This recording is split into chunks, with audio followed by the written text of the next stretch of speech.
চরম অনিয়মের কারণে গাজীপুরের কাশিমপুরের ভূমি অফিসের সব কর্মকর্তা কর্মচারীকে সাময়িক বরখাস্ত করা হয়েছে। সকালে জেলা প্রশাসক নুরুল করিম ভূঁইয়া তাদের বরখাস্ত করেন। অভিযোগের বিষয়ে তদন্ত চলবে এবং প্রমাণিত হলে সংশ্লিষ্টদের বিরুদ্ধে ব্যবস্থা নেওয়া হবে বলে জানান জেলা প্রশাসক। গাজীপুরের কাশিমপুর ভূমি অফিস দীর্ঘদিন ধরেই এই ভূমি অফিসের বিরুদ্ধে অনিয়ম, দুর্নীতি ও হয়রানির অভিযোগ পাওয়া গেছে। এছাড়া সরকারি দাপ্তরিক কাজ বাইরের লোকজন বা দালালের মাধ্যমে করানো হচ্ছে। শুধু কাশিমপুর ভূমি অফিস নয়, পুরো জেলা জুড়ে এই একই চিত্র বলে জানান সেবাগ্রহীতারা। কাগজপত্র লইয়া আইসি হাগোর কাছে, আমরা বুঝি না দইতে হাগোর কাছে আইসি, হেরা কাগজটা জমা নেয় না। গাজীপুরে যতগুলো ভূমি অফিস আছে সবগুলোতে ঘুষ দুর্নীতি ছাড়া কোনো কাজ হয় না। সারা যেটা করছে এটা খুব ভালো, প্রশংসনীয় কাজ। আমরা চাই যে সুস্থ সুন্দরভাবে কাজ হোক, যাতে হয়রানি না। সোমবার সকালে হঠাৎই গাজীপুরের 2 ইউনিয়নের ভূমি অফিস পরিদর্শনে যান জেলা প্রশাসক। কর্মকর্তা কর্মচারীদের বিরুদ্ধে দায়িত্ব পালনে অবহেলা, প্রয়োজনীয় নথিপত্র সংরক্ষণে অনিয়ম ও যথাযথ সেবা না দেওয়ার অভিযোগে প্রাথমিক সত্যতা পান তিনি।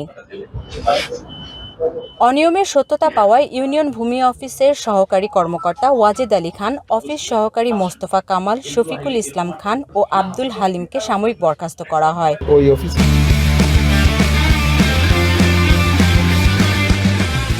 যারা আছেন তারা আমাদের কাছে মনে হয়েছে তারা কাজের জন্য উপযুক্ত নয়। তারা যে কাজগুলো করছে সেগুলো আসলে প্রকৃত নিয়ম মেনেই করছে না। যাদেরকে উপস্থিত পেয়েছি তারাও কাজের প্রপার হিসাব নিকাশ আমাদেরকে দিতে পারেনি। আমরা বলেছি ওখানে যে কয়জন কর্মকর্তা কর্মচারী আছেন সকলকে সাময়িক বরখাস্ত করার জন্য।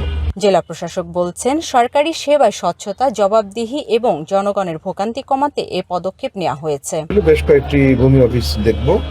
তার প্রথম পদক্ষেপ হিসেবে আমরা কাশিমপুর ইউনিয়ন ভূমি অফিস পরিদর্শন করে প্রাথমিক পর্যবেক্ষণে যেটি আমাদের কাছে গুরুতর অভিযোগ মনে হয়েছে সেটি সত্যি কিনা, যদি সত্যি হয়ে থাকে আইন অনুযায়ী ব্যবস্থা হবে। পরে জেলা প্রশাসক শফিপুর ইউনিয়ন ভূমি অফিস পরিদর্শনে যান। সেখানেও অনিয়মের অভিযোগে তহসিলদারকে সতর্ক করেন।